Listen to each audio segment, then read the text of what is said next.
Hello കൂട്ടുകാരെ, എല്ലാവർക്കും സുഖമാണെന്ന് വിശ്വസിക്കുന്നു. ഇന്ന് നമ്മളൊരു പുതിയ സ്റ്റോറിയുമായിട്ടാണ് കേട്ടോ വന്നിരിക്കുന്നത്. Just A motivational story, A counselling story, അങ്ങനെ കണ്ടാൽ മതി കേട്ടോ. അപ്പോൾ നമുക്കിനി കഥയിലേക്ക് പോയാലോ. വിവാഹം കഴിഞ്ഞ് കുറച്ച് നാൾ കഴിഞ്ഞപ്പോഴായിരുന്നു ഭർത്താവ് മരിച്ചു പോയത്. അത് പെട്ടെന്നുള്ളൊരു അസുഖമായിരുന്നു. ആ ഒരു സമയത്തായിരുന്നു, ഒരു പെണ്ണായിരുന്നല്ലോ, അതുകൊണ്ട് തന്നെ ഒരു ജോലിയോ കാര്യങ്ങളോ ഒന്നും തന്നെ ഇല്ലാത്തൊരവസ്ഥയായിരുന്നു. അങ്ങനെ ഉണ്ടായൊരു മോളുണ്ട്, മറ്റാരും തന്നെ ഇല്ല. അങ്ങനെ ഒരു അവസ്ഥയിൽ നിൽക്കുന്ന സമയത്ത് സഹായിക്കാനാണെങ്കിൽ ആരും തന്നെ ഇല്ല. എല്ലാരും വരുന്നു പോകുന്നു. ചിലർ സഹതാപ സ്നേഹം കാണിക്കുന്നുണ്ട്, മറ്റു ചിലർ എന്തെങ്കിലുമൊക്കെ വീട്ടിൽ വന്നിട്ട് പറഞ്ഞിട്ട് പോകുന്നവരുണ്ട്. ആരും സാമ്പത്തികമായിട്ടോ മറ്റൊരു സഹായമോ കാര്യങ്ങളോ ഒന്നും തന്നെ ചെയ്യുന്നില്ല. അതുകൊണ്ട് തന്നെ എല്ലാ കാര്യങ്ങളും പട്ടിണിയും കാര്യങ്ങളും ഒക്കെ തന്നെ ഉണ്ടായിരുന്നു. ഇപ്പോ ഏകദേശം ഒരു 30 വയസ്സായിട്ടേ ഉള്ളൂ. ആ ഒരു സമയത്ത് ഇത്രയും ദുരിതങ്ങളെല്ലാം അലട്ടി ജീവിക്കുക എന്ന് പറയുന്നത് വല്ലാത്തൊരു കഷ്ടം തന്നെയാണ്. അങ്ങനെ കുഞ്ഞിന് കഴിക്കാനുള്ള ഭക്ഷണം എടുത്തു കൊടുത്തിട്ട് പുറത്തേക്ക് നോക്കി നിൽക്കുന്ന സമയത്തായിരുന്നു ഗേറ്റിന്റെ മുമ്പിൽ ഒരാൾ നിൽക്കുന്നത്. അത് ഞങ്ങളുടെ മുതലാളിയായിരുന്നു. മുതലാളി എന്നെ കണ്ടതും അകത്തേക്ക് കയറി വന്നു. എന്താ മുതലാളി, എന്താ ഇതുവഴിക്കൊക്കെ? അമ്മയില്ലേ മോളെ? അമ്മയിന്ന് കണ്ടില്ലല്ലോ അങ്ങോട്ടങ്ങും. വാടകയുടെ കാര്യത്തിനാണോ മുതലാളി? അമ്മയടുത്ത് ഞാൻ പറയാം വരുന്ന സമയത്ത്. വാടകയുടെ കാര്യം കുറച്ച് ബുദ്ധിമുട്ടും കാര്യങ്ങളൊക്കെയാ. അപ്പോ അത് ഭയങ്കര ബുദ്ധിമുട്ടാണ് മുതലാളി. അയ്യോ, വാടകയുടെ കാര്യത്തിനൊന്നുമല്ല ഞാൻ വന്നത്. ഞാനാ മോളെ ഇന്ന് കാണാൻ വേണ്ടി വന്നയാ. മുതലാളിയുടെ ആ സംസാരം തുടങ്ങിയപ്പോൾ തന്നെ എനിക്ക് കാര്യം മനസ്സിലായി. എല്ലാവരും അതുപോലൊക്കെ തന്നെയാണ്. ഭർത്താവ് മരിച്ചു പോയി കഴിഞ്ഞാല് എല്ലാവരുടെയും മനസ്സിൽ കാണും. ചെന്ന് ഒന്ന് അടുത്ത് നോക്കി കഴിഞ്ഞാല് ചിലപ്പം കൂടെ ഇറങ്ങി ചെന്നാലോ എന്നൊക്കെയുള്ളൊരു മനസ്സോടെ തന്നെയാണ് മുതലാളിയും വീട്ടിലേക്ക് വന്നത്. ഞാനൊന്നും അറിയാത്ത ഭാവത്തിൽ മുതലാളിയോട് ചോദിച്ചു, എന്താ മുതലാളി, എന്താ കാര്യം? ഒന്നും പറഞ്ഞില്ലല്ലോ. അത് മോൾക്കറിയാലോ എൻ്റെ കാര്യങ്ങളൊക്കെ. എൻ്റെ ഭാര്യ മരിച്ചു പോയിട്ട് കുറേ നാളായി. അപ്പോൾ എനിക്കൊരു കൂട്ട് വേണമെന്നൊരാഗ്രഹം ഉണ്ടായിരുന്നു. ഇപ്പോൾ എനിക്ക് പ്രാരാബ്ദങ്ങളും കാര്യങ്ങളും ഒന്നും തന്നെ ഇല്ലല്ലോ. കിട്ടുന്ന കാശ് ഇങ്ങനെ പോകുന്നു. പിന്നെ കോടിക്കണക്കിന് സമ്പാദ്യങ്ങൾ ഞാൻ ഉണ്ടാക്കി വെച്ചിട്ടുണ്ട്. അപ്പോൾ എനിക്കൊരു പങ്കാളി വേണം, ഒരു കൂട്ട് വേണമെന്ന് എനിക്ക് തോന്നി. അതുകൊണ്ട് തന്നെയാണ് ഞാൻ ഇങ്ങോട്ടും വന്നത്. ഇവിടെ ഒരു പുരുഷന്റെ സാന്നിധ്യം ഇല്ലല്ലോ. നിങ്ങൾ മാത്രം 2 പെണ്ണുങ്ങൾ ഇങ്ങനെ കിടന്ന് കഷ്ടപ്പെടുകയല്ലേ. അപ്പോൾ എനിക്ക് നിങ്ങളെ സഹായിക്കണമെന്ന് തോന്നി. വിരോധമില്ല എന്നുണ്ടെങ്കിൽ. അത് കേട്ട സമയത്ത് തന്നെ എനിക്ക് നല്ല കലി കയറി വന്നു. മുതലാളി പറയാൻ പോകുന്നത് എങ്ങോട്ടാണെന്ന് എനിക്ക് മനസ്സിലാവുന്നുണ്ട്. മുതലാളി ദൈവത്തിനി പറയണമെന്നില്ല, തിരിച്ചു പൊക്കോളൂ. ഇവിടെ ഒരാണിന്റെ സാന്നിധ്യം ഇല്ലെങ്കിൽ പോലും ഞങ്ങൾക്ക് ജീവിക്കാൻ അറിയാം. എങ്ങനെ ജീവിക്കണമെന്നെല്ലാം ഞങ്ങൾക്ക് നല്ല ബോധ്യമുണ്ട്. ഞങ്ങൾക്ക് പുറത്തുനിന്ന് ഒരാളുടെ സഹായമൊന്നും വേണ്ട. മുതലാളി വന്ന വഴിക്ക് പോകാൻ നോക്ക്. അത് കേട്ട സമയത്ത് മുതലാളി ഒന്നും പറയാതെ തല കുനിച്ചങ്ങ് പോവുകയും ചെയ്തു.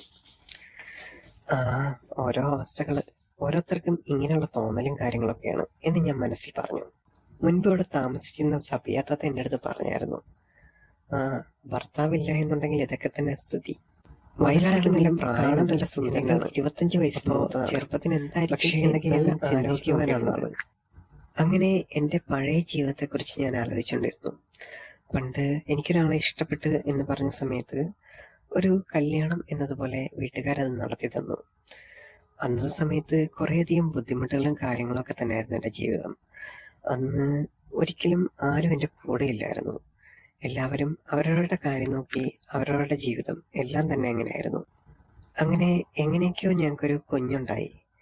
ആ ഒരു കുഞ്ഞിനെ പഠിപ്പിക്കണം, ജീവിതം മുന്നോട്ട് പോകണം, അതിന് ഭക്ഷണം കൊടുക്കണം, ഞങ്ങൾക്ക് ഭക്ഷണം കഴിക്കണം. അതിനെല്ലാം വേണ്ടിയിട്ട് തേനാപ്പാട്ട ഓട്ടമായിരുന്നു. ആ സമയത്ത് ഒരു ആൺതുണ ഉണ്ടെന്ന് പോലും എനിക്ക് തോന്നിയിട്ടിരുന്നില്ല. കള്ളും കുടിച്ച് ഒരു സന്ധ്യാസമയമാകുമ്പോൾ വന്ന് കയറും. എന്ത് ചെയ്യാനാ ഇങ്ങനൊരു ജീവിതം. പക്ഷേ ഇപ്പോഴാണ് ഞാൻ എൻ്റെ സ്വയം ഉള്ള ജീവിതം ജീവിച്ചു തുടങ്ങുന്നത്. ഒരു സൂപ്പർ മാർക്കറ്റിലെങ്കിലും ഒരു സെയിൽസ് ഗേളായിട്ടോ അല്ലെന്നുണ്ടെങ്കിൽ ആരുടെയെങ്കിലും വീട്ടിൽ എന്തെങ്കിലും ജോലിക്കോ കാര്യങ്ങൾക്കോ പോയെങ്കിലും കുടുംബം കാര്യങ്ങളെല്ലാം മുന്നോട്ട് കൊണ്ടുപോകണം. അത് മാത്രമേ ഉള്ളൂ ഇപ്പം ചിന്ത. മറ്റൊന്നും മനസ്സിലേക്ക് വരുന്നില്ല. ഇനി ഈ ഒരു സോഷ്യൽ മീഡിയ വഴി ആരുടെങ്കിലും ഒരു കാര്യത്തെ പറ്റി എനിക്ക് ചിന്തിക്കാൻ പോലും വിവാഹ അഭ്യർത്ഥന വെച്ചിടണം, അല്ലെങ്കിൽ ഞാൻ പ്രണയ അഭ്യർത്ഥന ജീവിതമായി പൊരുത്തപ്പെട്ട് തുടങ്ങി. അങ്ങനെ ഓരോ ആൾക്കാരും ഓരോ സമയത്ത് ഇങ്ങനെ വന്നു കയറും. ശരിക്കും ജീവിതം തന്നെ മടുത്തുപോയി ഇങ്ങനെയുള്ള കാര്യങ്ങൾ കണ്ടിട്ട്. ഞാൻ എപ്പോഴും ചിന്തിക്കും, ഈ ലോകം ഒട്ടും നല്ലതല്ല, എന്തൊക്കെയോ കപട ലോകം തന്നെയാണ്. മനുഷ്യനെ പറ്റിച്ച് ജീവിക്കുക, അല്ലെന്നുണ്ടെങ്കിൽ മനുഷ്യനെ എന്തെങ്കിലും ട്രാപ്പിലാക്കുക, അങ്ങനെയൊക്കെയുള്ള ജീവിതത്തിലാണ് നമ്മളെപ്പോഴും ജീവിക്കുന്നത്. അപ്പോൾ എനിക്ക് ഭയങ്കര ദേഷ്യം തോന്നി ഇങ്ങനെയൊക്കെ ജീവിച്ചു പോകാൻ തന്നെ. അങ്ങനെ ഓരോ കാര്യങ്ങൾ ആലോചിച്ചിരിക്കുന്ന സമയത്തായിരുന്നു അമ്മ റൂമിലോട്ട് വന്ന് കയറിയത്. അമ്മ എൻ്റെ അടുത്ത് വന്ന് കയറിയ സമയത്ത് തന്നെ ഞാൻ ആ കാര്യങ്ങൾ പറഞ്ഞു. അമ്മയെ മുതലാളി ഇങ്ങനെയുള്ള കാര്യങ്ങളൊക്കെ വന്ന് പറഞ്ഞായിരുന്നു. അപ്പോൾ ഞാൻ തിരിച്ചിങ്ങനെയാണ് പറഞ്ഞത്. അപ്പോൾ ആ സമയത്ത് തന്നെ അമ്മ എന്നോട് ഭയങ്കരമായിട്ട് ചൂടായി. നീ എന്ത് പരിപാടിയായി കാണിച്ചത്? നമ്മുടെ വീട്ടിലേക്ക് വന്നൊരു മഹാഭാഗ്യമല്ലായിരുന്നു അത്. ഇപ്പോൾ നിന്റെ വിവാഹവും കാര്യങ്ങളൊക്കെ നടന്നത് തന്നെ വളരെ കഷ്ടപ്പെട്ടാണ്. അപ്പം ഇങ്ങനെയുള്ളൊരു കാര്യങ്ങളൊക്കെ നോക്കണമായിരുന്നോ? നിനക്ക് മുതലാളിയെ കല്യാണം കഴിച്ചാൽ പോരെ? ഇനിയിപ്പം എന്തെങ്കിലും ഒരു കാര്യങ്ങളൊക്കെ നോക്കി ജീവിതം രക്ഷപ്പെടിക്കാന്ന് വെച്ച് കഴിഞ്ഞാൽ വളരെ ബുദ്ധിമുട്ടാണ്. പിന്നെ എൻ്റെ കാര്യം എന്ന് വെച്ച് കഴിഞ്ഞാൽ എനിക്ക് പറയാൻ പറ്റില്ല, അത് എങ്ങനെയോ ആയിത്തീരുകയാണ്. അപ്പം ഇനി നിന്റെ കാര്യം കൂടെ എനിക്ക് നോക്കിയേ പറ്റത്തുള്ളൂ. ഇനി നിന്റെ കുഞ്ഞിൻ്റെ കാര്യമോ എല്ലാം കഷ്ടത്തിലാവും. അപ്പം നീ ഇനി ഒന്നും നോക്കാനില്ല, ആ ഒരു കല്യാണം എന്ന് വെച്ചാൽ അതെങ്കിലും കഴിക്കാൻ നോക്ക്, എങ്ങനെയെങ്കിലും പോയി രക്ഷപ്പെടാൻ നോക്ക്. അത് പറയുമ്പോൾ തന്നെ എനിക്ക് നല്ല വിഷമം തോന്നിയിരുന്നു. കാരണം മുതലാളിയെപ്പോലെ ഒരാൾ, അതും എൻ്റെ അച്ഛൻ്റെ പ്രായമാകാൻ അത്രയും ശേഷിയുള്ളൊരു മനുഷ്യൻ, അയാളെ ഞാൻ വിവാഹം കഴിക്കുക എന്ന് പറയുന്നത് ഒരിക്കലും സംഭവിക്കാനുള്ള കാര്യമല്ല. ദൈവമേ, ഇങ്ങനെയൊക്കെ ആയി തീരുമോ? ഞാനിങ്ങനെ ഓരോന്ന് ആലോചിച്ച് നിൽക്കുമ്പോഴും അമ്മ എൻ്റെ അടുത്ത് പറയുന്നുണ്ട്, നീ ഇങ്ങനെ ആലോചിച്ച് ടെൻഷൻ അടിക്കണ്ട, നേരെ ഇനി ഈ ഒരു കാര്യം ഒന്ന് ഓക്കെ പറഞ്ഞാൽ മതിയല്ലോ. മുതലാളി നമ്മുടെ ആളല്ലേ, ഒരു പക്ഷേ കേൾക്കാതിരിക്കത്തില്ല, നിനക്ക് നോക്കിക്കൂടെ? എങ്ങനെ ഇപ്പം തന്നെ ഏകദേശം 30 വയസ്സായി. ഇനി നല്ലൊരു ചെറുക്കനെ കിട്ടുക എന്ന് പറഞ്ഞാൽ അത് ബുദ്ധിമുട്ടുള്ള കാര്യമാണ്. അപ്പം നീ അതും കാര്യങ്ങളൊന്നും നോക്കേണ്ട ആവശ്യമില്ല, നേരെ ആ ഒരു കാര്യം ഓക്കെ പറഞ്ഞേരെ. നമുക്ക് കിട്ടിയൊരു ഭാഗ്യമല്ലേ മോളെ, കളയണ്ട. പക്ഷേ അമ്മ അപ്പം അങ്ങനെ പറയുമ്പോഴും എനിക്കൊട്ടും അക്സെപ്റ്റ് ചെയ്യാൻ പറ്റിയിരുന്നില്ല. കാരണം അയാളെപ്പോലെ ഒരാളെ എങ്ങനെ അക്സെപ്റ്റ് ചെയ്യാൻ പറ്റുക? ഞാൻ ചെറുപ്പമല്ലേ, പിന്നെ പോരാത്തിനൊരു സുന്ദരിയായ പെൺകുട്ടിയും. അപ്പം അതേപോലെ ഒരു കിഴവനെ കല്യാണം കഴിക്കുക അതെനിക്കൊരു പറ്റുന്ന കാര്യമായിരുന്നില്ല. പക്ഷേ അമ്മ ഇങ്ങനെ നിർബന്ധിച്ചുമ്പം അതെനിക്ക് തള്ളിക്കളയാനും പറ്റാത്തൊരവസ്ഥയായിപ്പോയി. ഞാൻ എന്താ ചെയ്യണ്ടേ? ഞാനിങ്ങനെ ആലോചിച്ചുകൊണ്ട് നിന്നു. പക്ഷേ എൻ്റെ ജീവിതത്തിൽ വലിയ മോഹങ്ങളൊന്നുമില്ലെങ്കിൽ പോലും ചെറിയ ചെറിയ മോഹങ്ങളൊക്കെ എനിക്കുണ്ടായിരുന്നു. ഏതെങ്കിലും നല്ലൊരു ജോലി കണ്ടുപിടിക്കണം, ജോലി കണ്ടുപിടിച്ചിട്ട് കുടുംബവും കാര്യങ്ങളും ഞാൻ തന്നെ നോക്കണം. അതേപോലെ തന്നെ എവിടെയെങ്കിലും ഒരു നല്ലൊരു ബന്ധം, അത് കല്യാണം കഴിക്കെങ്കിലും വേണ്ടിയില്ല, ജീവിതത്തിൽ എൻ്റെ മനസ്സിന് മനസ്സിലാക്കുന്നതും അല്ലെങ്കിൽ എൻ്റെ മനസ്സിനെ ആ ഒരു തൃപ്തിയാക്കുന്ന ഒരു മനുഷ്യൻ, അങ്ങനെ ഒരാളാണെന്നുണ്ടെങ്കിൽ എനിക്ക് കുഴപ്പമില്ലായിരുന്നു. പക്ഷേ മുതലാളിയെപ്പോലെ ഒരാൾ അതൊരിക്കലും ചേരുമോ എന്ന് എനിക്ക് തോന്നുന്നില്ല. ഞാനിങ്ങനെ ആലോചിച്ചുകൊണ്ടിരുന്നു. എൻ്റെ ഒരു കൂട്ടുകാരി ഉണ്ടായിരുന്നു, അവളും എന്നെപ്പോലെ തന്നെയായിരുന്നു. ഏകദേശം സാമ്പത്തികവും കാര്യങ്ങളും ഒന്നും തന്നെയില്ല. അവളൊരു സമയത്താണെന്നുണ്ടെങ്കിൽ ഇതേപോലൊരു കിഴവനെയായിരുന്നു കല്യാണം കഴിച്ചത്. അതിനുശേഷം കല്യാണം കഴിഞ്ഞിട്ടും അവർ തമ്മിൽ ജീവിതത്തിൽ പൊരുത്തപ്പെടാൻ കഴിയില്ല. കാരണം ഒരു സമ്പത്തുണ്ട് എന്നുണ്ടെങ്കിൽ മാത്രം അങ്ങനെ ഒരാളെ കല്യാണം കഴിച്ചു കഴിഞ്ഞാൽ എങ്ങനെയാണ് ശരിയാവുക? അങ്ങനെയൊക്കെ അവൾക്കും കുറേ ബുദ്ധിമുട്ടുകളും കാര്യങ്ങളൊക്കെ ആയിരുന്നു. ശേഷം ആ ഒരു ബന്ധം വീണ്ടും വീണ്ടും മുന്നോട്ട് നീങ്ങിയില്ല. എന്തൊക്കെയോ പ്രശ്നങ്ങളും കാര്യങ്ങളൊക്കെ ആയി ആ ബന്ധം പതുക്കെ പിരിഞ്ഞിരുന്നു. അപ്പോൾ അതിൻ്റെയൊക്കെ ടെൻഷനും കാര്യങ്ങളും എൻ്റെ മനസ്സിലുണ്ടായിരുന്നു. അപ്പോഴായിരുന്നു ഞങ്ങളുടെ തൊട്ടപ്പുറത്തായിട്ട് റോഡ് പണിക്കും കാര്യങ്ങൾക്കൊക്കെ ആയിട്ട് കുറച്ച് ആൾക്കാർ വന്നത്. ആൾക്കാർ വന്ന സമയത്താണെന്നുണ്ടെങ്കിൽ കുറേ ആൾക്കാരിങ്ങനെ നിൽക്കുന്നുണ്ടായിരുന്നു. അപ്പം അതിങ്ങനെ നോക്കി നിൽക്കുന്ന സമയത്താണെന്നുണ്ടെങ്കിൽ ഞാൻ അമ്മയെടുത്ത് വിളിച്ചിട്ട് പറഞ്ഞു, അമ്മ എനിക്ക് വേറെ ആരെയും കല്യാണം കഴിച്ചാലും കുഴപ്പമില്ല, അതേ അവിടെ നിൽക്കുന്ന ആ ഒരു മനുഷ്യനില്ലേ, അതേ കണക്ക് അത്രയും പ്രായമുള്ളൊരു മനുഷ്യൻ, അല്ലെങ്കിൽ അത്രയും ആ ഒരു ആരോഗ്യവനായിട്ടുള്ള അത്രയും സൗന്ദര്യമൊക്കെ ഉള്ളൊരു മനുഷ്യനാണെന്നുണ്ടെങ്കിൽ എനിക്ക് കല്യാണം കഴിക്കാൻ കുഴപ്പമൊന്നുമില്ല. മുതലാളിയെപ്പോലെ ഒരാളെയാണെന്നുണ്ടെങ്കിൽ ഞാനെങ്ങനെ കല്യാണം കഴിക്കുക? അത് ശരിയാവുന്ന കാര്യമാണോ അമ്മേ? അമ്മ ഒന്ന് ആലോചിച്ച് നോക്കിയേ. അതൊട്ടും ശരിയാവില്ലല്ലോ. അതൊക്കെ പറയുന്ന സമയത്ത് അമ്മ എന്നോട് ദേഷ്യപ്പെടുമായിരുന്നു. നീ എന്തറിഞ്ഞിട്ടാണ്? നീ കുറച്ച് കാര്യങ്ങൾ വ്യക്തതയോടെ സംസാരിക്കാൻ നോക്ക്. അതിനെപ്പോലെ ഒരാളെ നീ കല്യാണം കഴിച്ചാൽ ആയുഷ്കാലമാണെന്നുണ്ടെങ്കിലും നിനക്കൊരു സുഖവും കാര്യങ്ങളും കിട്ടത്തില്ല. കാരണം കാശാണ് മോളെ ഏറ്റവും വലുത്. കാശില്ല എന്നുണ്ടെങ്കിൽ ഒരു കാര്യമില്ല. നമ്മുടെ മുതലാളിയുടെ കയ്യിൽ നല്ല കാശും കാര്യങ്ങളൊക്കെ ഉണ്ട്. പിന്നെ അങ്ങേരെ ഒരു എസ്റ്റേറ്റ് മുതലാളിയല്ലേ. പിന്നെ കുറെ ഫാക്ടറി ഉണ്ട്. പിന്നെതാ അങ്ങേരുടെ പേരിൽ എത്ര വസ്തു കിടക്കുന്നേ. അതൊന്ന് വിറ്റാലോ? അല്ലെന്നുണ്ടെങ്കിൽ ഒന്ന് റെന്റിനെങ്കിലും ആ വസ്തു കൊടുത്തു കഴിഞ്ഞാൽ നല്ല പൈസയും കാര്യങ്ങളും കിട്ടും. അയാൾക്ക് വേറെ മക്കളും കാര്യങ്ങളൊക്കെ ഉണ്ടെന്നെങ്കിൽ പോലും നീ ഭാര്യയല്ലേ. ഭാര്യയായിട്ട് ചെല്ലുന്ന സമയത്ത് നിനക്ക് തന്നെ എല്ലാ സ്വത്തുക്കളുടെ അവകാശം നീയായിരിക്കും, അല്ലെ നിന്റെ മക്കളായിരിക്കും. അപ്പം നിനക്കും അതിനകത്ത് അവകാശം ഉണ്ടായിരിക്കും.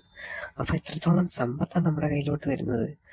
നീ നല്ലോണം ഒന്ന് ആലോചിച്ച് ചിന്തിക്കും മോളെ. നീ ഇങ്ങനെ മണ്ടത്തരം കാണിക്കാതെ. ഇപ്പം ആ ഒരു റോഡിൽ നിൽക്കുന്ന ആൾക്കാരുടെ കണക്കാണെന്നുണ്ടെങ്കിൽ നമുക്കൊന്നും കിട്ടാനില്ല. അവരെപ്പോലെ ഒരാളെ കല്യാണം കഴിച്ചു കഴിഞ്ഞാൽ ജീവിതത്തിലൊരു സുഖവും കിട്ടാൻ പോകുന്നില്ല. നീ ജസ്റ്റ് ഇങ്ങനെയുള്ള കാര്യങ്ങൾ മാത്രം സന്തോഷം കണ്ടെത്താതെ സാമ്പത്തികമായിട്ട് നോക്ക്. അങ്ങനെയാണെന്നുണ്ടെങ്കിൽ എല്ലാ കാര്യങ്ങളും നോക്കാമല്ലോ. നീ ഒന്ന് ആലോചിക്കണ്ട മോളെ. ഇങ്ങനെ ചിന്തിച്ച് വെറുതെ വേസ്റ്റ് ആവാതെ. എൻ്റെ അമ്മയൊന്ന് ആലോചിച്ച് നോക്ക്. അയാൾക്ക് എത്ര പ്രായമുണ്ടെന്ന്. നല്ല പ്രായമുള്ള മനുഷ്യനാണ്. അയാളെ ഞാൻ വിവാഹം കഴിക്കുക എന്ന് പറഞ്ഞാൽ അതെങ്ങനെ ശരിയാവുമെന്ന് ഞാൻ ആലോചിക്കുന്നത്. അതൊക്കെ ഞാൻ അമ്മയടുത്ത് പറയുന്ന സമയത്തും അമ്മ എൻ്റെ മുഖത്തൊരു കുത്ത് വെച്ച് തന്നു. നിനക്ക് എത്ര പറഞ്ഞാലും മനസ്സിലാവില്ല എൻ്റെ കുട്ടി. ഞാൻ പോയി മുതലാളിയുടെ അടുത്ത് സംസാരിക്കാം. മുതലാളി ഞാൻ പറഞ്ഞു കഴിഞ്ഞാൽ കേൾക്കും. നീ എതിരഭിപ്രായം ഒന്നും പറയാൻ പോരുത്. അത്രമാത്രം അമ്മ എൻ്റെ അടുത്ത് പറഞ്ഞു. പക്ഷേ അതൊന്നും എനിക്കൊട്ടും അക്സെപ്റ്റ് ചെയ്യാൻ പറ്റാത്തൊരവസ്ഥയായിരുന്നു. എൻ്റെ ആഗ്രഹം പോലെ ഒന്നും സാധിക്കുന്നില്ലല്ലോ എന്നുള്ള ചിന്തകളൊക്കെ എൻ്റെ മനസ്സിലേക്ക് വന്നു. ഞാൻ ആ റോഡ് പണിക്ക് നിൽക്കുന്ന ആൾക്കാരെല്ലാം ഇങ്ങനെ നോക്കി നിന്നു. ഇനി എൻ്റെ ജീവിതം എന്തായി തീരുവോ എന്തോ. ആ സമയത്തും എൻ്റെ മനസ്സിലും മറ്റൊരു കാര്യം ഉണ്ടായിരുന്നു. അമ്മ പറഞ്ഞതുപോലെ കല്യാണമൊക്കെ കഴിച്ചു കഴിഞ്ഞ് അയാൾക്ക് നല്ല ഏജും കാര്യങ്ങളൊക്കെ ഉള്ള മനുഷ്യനല്ലേ. അപ്പോൾ അയാളുടെ കാലശേഷമാണെന്നുണ്ടെങ്കിലും സ്വത്തിൻ്റെ കൈ വന്നു കഴിഞ്ഞാൽ പിന്നെ എനിക്ക് വേറൊരു വിവാഹം കഴിച്ചൂടെ? അങ്ങനെ ജീവിക്കാൻ പറ്റില്ലേ? അപ്പം ഒരുപാട് കാലം മുന്നോട്ട് പോവില്ലേ എന്നൊക്കെ ഞാനിങ്ങനെ ആലോചിച്ചു. പക്ഷേ അതൊന്നും ജീവിതത്തിൽ പ്രാവർത്തികമാകുന്ന കാര്യങ്ങളല്ല. എന്തോ സമ്പത്ത് മാത്രം കിട്ടിക്കഴിഞ്ഞാൽ ഒരു പെണ്ണിലെല്ലാത്തൊക്കെയോ എന്നൊക്കെ ഞാനിങ്ങനെ മനസ്സുകൊണ്ട് ആലോചിച്ചു. അങ്ങനെ ഇരിക്കുന്ന സമയത്ത് ഞാൻ പിന്നെയും കുറേ കാര്യങ്ങളിങ്ങനെ ആലോചിച്ചു. ഞാൻ സ്കൂളിൽ പോയി പഠിക്കുന്ന സമയത്തൊക്കെ ആണെന്നുണ്ടെങ്കിലും ഞങ്ങളുടെ സ്കൂൾ കാലഘട്ടത്തിലാണെങ്കിലും ഇയാൾ ആ സ്കൂളിൻ്റെ പിന്നിൽ വന്ന് നിൽക്കുമായിരുന്നു. മറ്റൊന്നിനും ആയിരുന്നില്ല, എൻ്റെ കൂട്ടുകാരികളായിരുന്നു ഇയാളുടെ മക്കൾ എന്ന് പറയുന്നത്. അപ്പം മക്കളെ വിളിക്കാനും കാര്യങ്ങൾക്കൊക്കെ ആയിട്ട് അയാൾ സ്കൂളിൻ്റെ ഫ്രണ്ടിലും കാര്യങ്ങളൊക്കെ ഇങ്ങനെ വന്ന് നിൽക്കും. അപ്പോൾ ഞാൻ എപ്പോഴും ഇങ്ങനെ ശ്രദ്ധിക്കുന്നുണ്ട്, ഇങ്ങനെ മക്കളെ നോക്കി ഇങ്ങനെ എത്തി നോക്കി വയ്ക്കുന്നൊരു മനുഷ്യൻ. ശരിക്കും എനിക്ക് ഭയങ്കര രസമായിരുന്നു അന്നത്തെ സ്കൂൾ കാലഘട്ടത്തിലൊക്കെ. ഞാൻ പഠിച്ചതും വളർന്നതൊക്കെ മുതലാളിയുടെ മക്കളുടെ കൂടെ തന്നെയായിരുന്നു. ഒന്നൊരു ആൺകുട്ടിയും ഒന്നൊരു പെൺകുട്ടിയുമായിരുന്നു മുതലാളിയുടെ മക്കൾ. അപ്പം രണ്ടുപേരും നല്ല നിലയിലായിരുന്നു. ഇപ്പോൾ തന്നെ നല്ല നിലയിലാണ്. അപ്പം പഠിക്കുന്ന സമയത്തും എന്നെക്കാളും ബഹുമിടുക്കരായിരുന്നു ആ ഒരു കുട്ടികൾ. അപ്പോൾ ആ ഒരു സമയത്ത് ഞാൻ സ്കൂൾ വിട്ട് വരുന്ന സമയത്തിലാണെങ്കിലും ഞാൻ മുതലാളിയുടെ മക്കളുടെ കൂടെയാണ് തിരിച്ചു വരുന്നതൊക്കെ. അപ്പോഴാണെന്നുണ്ടെങ്കിൽ ആ മനുഷ്യൻ അവർക്ക് ഫുഡ് വാങ്ങിച്ചു കൊടുക്കുന്ന സമയത്താണെങ്കിലും ശരി തന്നെ എനിക്കും വാങ്ങിച്ചു തരുമായിരുന്നു ഫുഡും കാര്യങ്ങളൊക്കെ. എന്തെങ്കിലും ആ ഒരു കടയിൽ നിന്നാണെങ്കിലും ശരി തന്നെ, തട്ടുകടയിലാണെങ്കിലും ശരി തന്നെ, ആ ഒരു പെട്ടിക്കടയിൽ നിന്നാണെങ്കിലും ശരി തന്നെ എന്തെങ്കിലുമൊക്കെ വാങ്ങിച്ചു തരുമായിരുന്നു. അപ്പം ഞാൻ എപ്പോഴും കരുതിയെന്ന് വെച്ച് കഴിഞ്ഞാൽ അങ്ങനെ ഒരു മനസ്സായിരുന്നു എനിക്ക്. അങ്ങനെക്കുറിച്ച് ആലോചിക്കുമ്പോഴാണെങ്കിലും അങ്ങനെയൊക്കെ ഞാൻ ആലോചിച്ചിട്ടുള്ളൂ. അപ്പം പെട്ടെന്ന് ഇങ്ങനെയൊരു ചിന്തകൾ വന്നു കഴിഞ്ഞ സമയത്ത് എനിക്കൊരിക്കലും അത് ഉൾക്കൊള്ളാൻ പറ്റാത്തൊരു മനസ്സായിപ്പോയി. അങ്ങനെ ഞാനിങ്ങനെ ആലോചിച്ചിരിക്കുന്ന സമയത്തായിരുന്നു അമ്മ മുതലാളിയുടെ വീട്ടിലേക്ക് പോയി. മുതലാളിയുടെ വീട്ടിൽ പോയിട്ട് അമ്മ മുതലാളിയുടെ അടുത്ത് പറഞ്ഞു, മുതലാളി, മോള് വന്ന കാര്യങ്ങളെല്ലാം പറഞ്ഞായിരുന്നു. അവള് പറഞ്ഞതെല്ലാം അവിവേകമാണെന്ന് എനിക്കറിയാം. മുതലാളി ആ ഒരു കാര്യങ്ങളൊക്കെ ക്ഷമിക്കണം. എന്തായാലും ശരി തന്നെ, മുതലാളി ഇഷ്ടപ്പെട്ട് അങ്ങോട്ട് വന്നത്. അപ്പോൾ ഞങ്ങളങ്ങനെ പുറന്തള്ളി കാണിക്കുന്നത് ശരിയല്ലല്ലോ. ഞങ്ങൾക്ക് കുഴപ്പമൊന്നുമില്ല. ഞാൻ അവൾ പറഞ്ഞ കാര്യങ്ങളെല്ലാം മനസ്സിലാക്കിയിട്ടുണ്ട്. അപ്പോൾ മുതലാളിക്ക് താല്പര്യമുണ്ടെങ്കിൽ നമുക്ക് കാര്യങ്ങളെല്ലാം നടത്താം എന്നിങ്ങനെ പറഞ്ഞു. അപ്പം പറഞ്ഞ സമയത്താണെന്നുണ്ടെങ്കിൽ മുതലാളി പെട്ടെന്ന് അമ്മയെടുത്ത് പറഞ്ഞു, അതൊന്നും കണ്ടിട്ടല്ല ഞാൻ അവിടെ ചെന്നതെന്ന് വെച്ചാൽ, ഞാൻ ശരിക്കും വന്നതെന്ന് വെച്ചാൽ നിങ്ങളെ കാണാൻ വേണ്ടിയിട്ടാണ് വന്നത്. കാരണം എനിക്ക് നിങ്ങളോട് ഒരു മുഹബത്തുണ്ടായിരുന്നു, പണ്ട് തൊട്ടേ ആണെങ്കിൽ ശരി തന്നെ. നിങ്ങൾ കല്യാണം കഴിഞ്ഞിട്ട് ഇങ്ങനെ നിൽക്കല്ലേ, അപ്പോൾ ഇപ്പം ആരും ഇല്ലല്ലോ നിങ്ങൾക്ക്. അപ്പം എൻ്റെ മനസ്സിലാണെങ്കിൽ ശരി തന്നെ നിങ്ങളെക്കുറിച്ചൊരു ആഗ്രഹവും കാര്യങ്ങളൊക്കെ ഉണ്ടായിരുന്നു. അത് പറയാൻ വന്നപ്പം എനിക്കൊരു മടി പോലെ തോന്നി. അപ്പം മോളെടുത്ത് എനിക്ക് പറയണമെന്ന് തോന്നി. നമുക്ക് രണ്ടുപേർക്കും ഒരു വിവാഹം കാര്യങ്ങളൊക്കെ കഴിഞ്ഞ് നമുക്ക് മോളെ നല്ല രീതിയിൽ നിന്ന് കല്യാണം കഴിച്ചൊക്കെ അയച്ചൂടെ എന്ന് അമ്മയെടുത്ത് ഇതേപോലെ മുതലാളി പറഞ്ഞു. അപ്പോൾ അമ്മയ്ക്ക് അതിന് കുഴപ്പമൊന്നുമില്ലായിരുന്നു. അപ്പോൾ ആ കാര്യങ്ങളെല്ലാം പറഞ്ഞു കഴിഞ്ഞപ്പം അവർ തമ്മിലുള്ള വിവാഹം കാര്യങ്ങളെല്ലാം കഴിപ്പിക്കണം എന്നെനിക്കും തോന്നി. കാരണം മുതലാളി നല്ലൊരു മനുഷ്യനാണ്, പിന്നെ രണ്ടുപേരും സമപ്രായക്കാരാണ്. അതെല്ലാം നല്ലതാണല്ലോ എന്നും എനിക്ക് തോന്നി കേട്ടോ. അങ്ങനെ മുതലാളി അടുത്ത് ഞാൻ തന്നെ ചെന്ന് കാര്യങ്ങളെല്ലാം പറഞ്ഞു. മുതലാളിക്ക് അങ്ങനെ ഒരു ആഗ്രഹം ഉണ്ടെങ്കിൽ ഞങ്ങൾ നടത്തിത്തരാം, ആ ഒരു വിവാഹം കാര്യങ്ങളെല്ലാം ഞങ്ങൾ നടത്തിത്തരാം. അത് കേട്ട സമയത്താണെന്നുണ്ടെങ്കിൽ മുതലാളിക്കാണെന്നുണ്ടെങ്കിലും ഭയങ്കര സന്തോഷമായി കേട്ടോ. ഞാനങ്ങനെ ചെന്ന് പറയും എന്നുപോലും പ്രതീക്ഷിച്ചില്ല മുതലാളി. പക്ഷേ എനിക്കൊരു സംശയവും കാര്യങ്ങളൊക്കെ ഉണ്ടായിരുന്നു. ഈ മുതലാളി എന്നെ കണ്ണു വെച്ചിട്ടാണോ ഇങ്ങനെയുള്ള കാര്യങ്ങളൊക്കെ നടത്താൻ തീരുമാനിക്കുന്നത് എന്നൊരു ചിന്തയൊക്കെ എനിക്കുണ്ടായിരുന്നു. പക്ഷേ ഒന്നും മനസ്സിൽ വെക്കാതെ ആ ഒരു സമയത്ത് ഒരു വിവാഹത്തിനെ കുറിച്ച് രണ്ടുപേർക്കും ഉണ്ടല്ലോ ആ ഒരു ചിന്തയും കാര്യങ്ങളൊക്കെ ഉണ്ട്. പിന്നെ കുടുംബമെല്ലാം ഒന്ന് രക്ഷപ്പെടുമല്ലോ എന്നൊക്കെ ചിന്തിച്ചുകൊണ്ട് ഞാൻ കാര്യങ്ങളെല്ലാം ഒന്ന് സെറ്റാക്കാൻ നോക്കി കേട്ടോ. അപ്പോൾ എൻ്റെ മനസ്സിലുണ്ടായിരുന്നു, മുതലാളിയെ കൊണ്ട് ആ ഒരു കാര്യങ്ങളെല്ലാം ചെയ്തതിന് ശേഷം പിന്നീട് നല്ലൊരു വിവാഹം എനിക്കും, പിന്നെ നല്ലൊരു കുടുംബജീവിതം അത്യാവശ്യം സമ്പത്തോടെ എല്ലാം നന്നായിട്ട് തന്നെ മുന്നോട്ട് പോകാൻ പറ്റിയിരുന്നെങ്കിൽ എന്നൊക്കെ ഞാനിങ്ങനെ ചിന്തിച്ചു. പിന്നെ എൻ്റെ അമ്മയ്ക്കും അച്ഛനും ഞാൻ ഒറ്റ മോളാണ്. അപ്പം മുതലാളിയെ കൂടെ ഞങ്ങളുടെ കൂടെ കൂട്ടുകയാണെന്നുണ്ടെങ്കിൽ നല്ല രീതിയിൽ മുന്നോട്ട് പോകുമല്ലോ കാര്യങ്ങളൊക്കെ. അപ്പം അതൊക്കെ ഞാൻ ചിന്തിച്ചങ്ങനെ നിന്നു കേട്ടോ. അപ്പം എൻ്റെ മനസ്സിലാണെന്നുണ്ടെങ്കിൽ എന്തൊക്കെയോ ചിന്തകൾ ഇങ്ങനെ വരുന്നുണ്ടായിരുന്നു. മുതലാളിയുടെ എസ്റ്റേറ്റും ആ ഒരു റെന്റ് ഫോമും എല്ലാം എൻ്റെ മനസ്സിലും ഉണ്ടായിരുന്നു. ഞാനിനി നല്ല കാശുകാരിയാവാൻ പോവാണല്ലോ, എല്ലാവരുടെയും മുന്നിൽ ഇങ്ങനെ തലയുയർത്തി നിൽക്കണം, പട്ടിണി എന്താണെന്ന് വെച്ച് കഴിഞ്ഞാൽ ആ ഒരു രീതിയിലൊക്കെ മാറണം, ക്യാഷ് കുറച്ചൊക്കെ എനിക്ക് തോർത്തടിച്ച് കളിക്കണം എന്നൊക്കെ ഞാനിങ്ങനെ ചിന്തിച്ചുകൊണ്ടേയിരുന്നു. കാശ് ആണല്ലോ എല്ലാം നല്ലത്. അപ്പം ക്യാഷ് വെച്ചിട്ടാണെന്നുണ്ടെങ്കിൽ എന്തും നമ്മുടെ ലൈഫിലേക്ക് വരും എന്നുള്ള കാര്യങ്ങളൊക്കെ എൻ്റെ മനസ്സിലേക്ക് ഇങ്ങനെ വന്നു. പിന്നെ ഒരു സ്കൂട്ടർ വാങ്ങിക്കണം എന്നത് എൻ്റെ ഒരു വലിയൊരു ആഗ്രഹമാണ്. സ്കൂട്ടർ പണ്ട് തൊട്ടേ എനിക്ക് ആഗ്രഹം ഉണ്ടായിരുന്നു. ആരും എനിക്ക് സ്കൂട്ടർ ഓടിക്കാനൊന്നും തന്നിട്ടില്ല. അതുകൊണ്ട് തന്നെ സ്കൂട്ടർ കിട്ടിക്കഴിഞ്ഞാൽ എന്തെങ്കിലും ഒരു കൈത്തൊഴിലും കാര്യങ്ങളൊക്കെ ചെയ്തിട്ട് അങ്ങനെയാണെന്നുണ്ടെങ്കിൽ നിൽക്കാമല്ലോ. പക്ഷെ ഇനി മുതലാളി വന്നു കഴിഞ്ഞാൽ ശരി തന്നെ, മുതലാളിയുടെ പൈസയും കാര്യങ്ങളൊക്കെ ഉണ്ടല്ലോ, അതുകൊണ്ട് തന്നെ എനിക്കൊരു നല്ല ലൈഫും കാര്യങ്ങളൊക്കെ സെറ്റിൽ ആവല്ലോ എന്നൊക്കെ ഉള്ളൊരു ചിന്ത എൻ്റെ മനസ്സിലുണ്ടായിരുന്നു. അതുകൊണ്ട് തന്നെയാണ് ഇങ്ങനെ ഒരു വിവാഹത്തിന്, അതായത് അവർ തമ്മിലുള്ള ഒരു വിവാഹത്തിന് ഞാൻ ഒരു അനുവാദം കാര്യങ്ങളൊക്കെ കൊടുത്തത്. ഇങ്ങനെ ഒരു വിവാഹം കാര്യങ്ങളൊക്കെ തുടങ്ങിയ സമയത്താണെന്നുണ്ടെങ്കിൽ പലരും എൻ്റെ അടുത്ത് വിമർശിക്കാനും കാര്യങ്ങൾക്കൊക്കെ വന്നായിരുന്നു. അതായത് നീ എന്ത് പരിപാടിയെ കാണിക്കുന്നത്, ഈ വയസ്സാം കാലത്ത് തന്നെ വേണോ അവർക്ക് ഇങ്ങനെയൊക്കെയുള്ള കാര്യങ്ങളൊക്കെ. അപ്പം ഞാനിങ്ങനെ പറഞ്ഞു, വയസ്സോ അല്ലെന്നുണ്ടെങ്കിൽ വയസ്സായ കാര്യങ്ങളോ ഒന്നും അല്ല വിഷയം. അതായത് അവർക്ക് നല്ലൊരു ജീവിതവും കാര്യങ്ങളൊക്കെ വരണമെന്ന് തോന്നി, അതുകൊണ്ട് ഞാൻ അതിനെ അനുകൂലിച്ച് ചെയ്യുന്നു.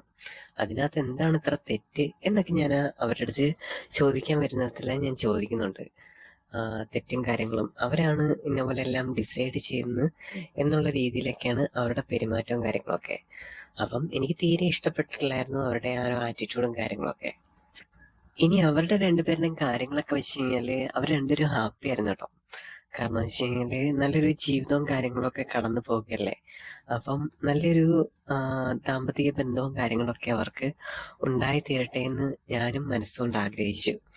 അതേപോലെ തന്നെ കുഞ്ഞിന്റെ കാര്യമാണെന്നുണ്ടെങ്കിൽ തന്നെ ഞാനും കുഞ്ഞും കൂടെ എനിക്ക് പുതിയ വീടും കാര്യങ്ങളൊക്കെ മുതലാളി സെറ്റാക്കി തന്നു കേട്ടോ. അതായത് താമസിക്കാനും കാര്യങ്ങൾക്കൊക്കെ. അപ്പം കുഞ്ഞിനും എനിക്കും താമസിക്കാൻ ഒരു വീടും കാര്യങ്ങളൊക്കെ ആയി. പിന്നീട് മോക്ക് പഠിക്കാനും കാര്യങ്ങൾക്കൊക്കെ ഒരു ഹെൽപ്പിങ്ങും കാര്യങ്ങളൊക്കെ മുതലാളി ചെയ്തു തന്നു. പിന്നെ എന്താ അവരുടെ ഒരു ജീവിതവും കാര്യങ്ങളൊക്കെ എനിക്ക് സന്തോഷമായിരുന്നു. അപ്പം അതിൻ്റെ സമയത്താണെന്നുണ്ടെങ്കിൽ മുതലാളി എൻ്റെ അടുത്ത് പറഞ്ഞു, മുതലാളിയുടെ പരിചയത്തിലൊരു പയ്യനുണ്ട്, അതായത് ഏകദേശം ഒരു 30-35 വയസ്സ് അത്രയൊക്കെ ഉള്ളൂ. അപ്പം അവന് പോലെ ഇതേപോലെയൊക്കെ തന്നെ ഡിവോഴ്സ് ആയിട്ടൊക്കെ നിൽക്കുകയാണ്. അപ്പം നിന്റെ കല്യാണവും അവനുമായിട്ടൊന്ന് നടത്തി കൊടുത്തൂടെ? അപ്പം അതും കൂടെ ആണെന്നുണ്ടെങ്കിൽ എല്ലാം ഒരുപോലെ അങ്ങ് നടക്കുമല്ലോ എന്നൊക്കെ മുതലാളി പറയുമ്പോഴാണെങ്കിലും എനിക്ക് കുഴപ്പമൊന്നുമില്ലായിരുന്നു. ആ സമയത്താണെന്നുണ്ടെങ്കിലും മുതലാളിയുടെ അഭിപ്രായം ഇതൊക്കെയാണെന്നുണ്ടെങ്കിലും ഞാനിങ്ങനെ കേട്ടോണ്ടിരിക്കുകയായിരുന്നു. എന്നാലും എനിക്ക് അതിനെക്കുറിച്ച് വലിയ അഭിപ്രായം കാര്യങ്ങളോ അല്ലെങ്കിൽ ആഗ്രഹങ്ങളുണ്ടായിരുന്നു. പുതിയൊരു ജീവിതവും കാര്യങ്ങളൊക്കെ ഒരു ആഗ്രഹങ്ങളുണ്ടായിരുന്നു. അപ്പം എൻ്റെ ആഗ്രഹങ്ങളൊക്കെ പോലെ തന്നെ മുതലാളി ആ ഒരു ആഗ്രഹങ്ങളൊക്കെ സാധിച്ചു തരികയായിരുന്നു. അപ്പം എനിക്ക് ആ സമയത്ത് മുതലാളി എനിക്ക് തന്നതെന്ന് വെച്ചാൽ ആ ഒരു 50 പവനും പിന്നെ കല്യാണ സമയത്താണ് തന്നതും കാര്യങ്ങളൊക്കെ. പിന്നീട് നല്ല എസ്റ്റേറ്റ് മുതലാളിയാണ് കല്യാണം കഴിക്കാൻ വന്ന ചെക്കൻ. അതുകൊണ്ട് തന്നെ കുഴപ്പമൊന്നും ഇല്ലായിരുന്നുള്ള അവസ്ഥയായിരുന്നു. പിന്നെ എനിക്ക് എൻജോയ് ചെയ്ത് നടക്കാമല്ലോ, അതൊക്കെ എൻ്റെ മനസ്സിലേക്ക് വന്നു കേട്ടോ. അപ്പം എന്നെ സംബന്ധിച്ച് എനിക്ക് നല്ലൊരു സൗഭാഗ്യമായിരുന്നു കിട്ടിയത്. പൈസയുടെ സംബന്ധിച്ചാണെന്നുണ്ടെങ്കിൽ എല്ലാം കൊണ്ടും പൈസയും കാര്യങ്ങളും പുതിയൊരു ചെക്കൻ, അങ്ങനെ ലൈഫ് നല്ലൊരു സെറ്റിൽഡായിട്ട് മാറിയായിരുന്നു. പിന്നെ എല്ലാ കാര്യങ്ങളും അത്യാവശ്യം ഞാൻ തന്നെ നോക്കാൻ തുടങ്ങി. ബിസിനസ്സിന്റെ കാര്യങ്ങളാണെങ്കിൽ ശരി തന്നെ, അവിടുത്തെ ഓഫീസിലെ കാര്യങ്ങളൊക്കെ ആണെങ്കിൽ ശരി തന്നെ, ഞാൻ ഒരു മുതലാളിയായിട്ട്, അതായത് ഒരു മാഡമായിട്ട് മാറി. അത്യാവശ്യം എൻ്റെ ഡ്രസ്സിങ്ങും കാര്യങ്ങളും എല്ലാം മാറ്റി നല്ലൊരു ബ്യൂട്ടി പാർലറിലൊക്കെ പോയി ആ ഒരു പഴഞ്ചൻ ലുക്കും കാര്യങ്ങളൊക്കെ മാറ്റി നല്ലൊരു സുന്ദരി കുട്ടിയായിട്ട് മാറി ഞാൻ. അപ്പം എനിക്ക് ഭയങ്കര ആഗ്രഹമായിരുന്നു ഒരു ഓഫീസിലിരുന്ന് അങ്ങനെ ഒന്ന് വർക്ക് ചെയ്യുന്ന കാര്യങ്ങളൊക്കെ ആണെങ്കിലും. അപ്പം അങ്ങനെയൊക്കെയുള്ള സംഭവങ്ങളൊക്കെ പെട്ടെന്ന് തന്നെ ശരിയായി തുടങ്ങി. അപ്പം ഞാൻ ഭയങ്കര ഹാപ്പി ആയിട്ടോ. അപ്പം എനിക്ക് നിൽക്കാനാണെങ്കിൽ ശരി തന്നെ അവിടെ എല്ലാവരും ഉണ്ടായിരുന്നു. അതിനുശേഷം എല്ലാ കാര്യങ്ങളും എൻ്റെ ഒരു കൺട്രോളിലായി കേട്ടോ. കാരണം വെച്ചാൽ മലയാളിക്ക് പോലും അത്രയും വോയിസും കാര്യങ്ങളും ഒന്നും ഇല്ലായിരുന്നു ആ ഒരു ഫാക്ടറിലും കാര്യങ്ങളും. പിന്നെ നമ്മൾ ചെന്ന് കയറി കഴിഞ്ഞാൽ പിന്നീട് അവിടെ ആധിപത്യം സ്ഥാപിക്കണമല്ലോ. അങ്ങനെ ഞാൻ അവിടെ എല്ലാം അത്യാവശ്യം നല്ലതായിട്ട് ആധിപത്യമൊക്കെ സ്ഥാപിച്ചു. അങ്ങനെ ഞാൻ അവിടെ ഒരു നല്ലൊരു രീതിയിൽ ഒരു അടക്കി ഭരിക്കുന്ന ഒരാളായിട്ട് മാറി കേട്ടോ. ആ ഒരു അവസ്ഥയും കാര്യങ്ങളൊക്കെ ആ ഒരു ഓഫീസിൽ വന്നായിരുന്നു. അപ്പം എല്ലാം കൊണ്ട് ഞാൻ ഹാപ്പിയായി. അങ്ങനെ എൻ്റെ ലൈഫ് അങ്ങനെ സെറ്റിലായി പോകുന്നു. ഈ ഒരു കഥ നിങ്ങൾക്ക് എല്ലാവർക്കും ഇഷ്ടപ്പെട്ടെന്ന് വിചാരിക്കുന്നു. ഇഷ്ടപ്പെട്ടാൽ ലൈക്ക് ചെയ്യുക, സബ്സ്ക്രൈബ് ചെയ്യുക. അപ്പം ഇനിയൊരു കഥയുമായിട്ട് നമുക്ക് വീണ്ടും കാണാം.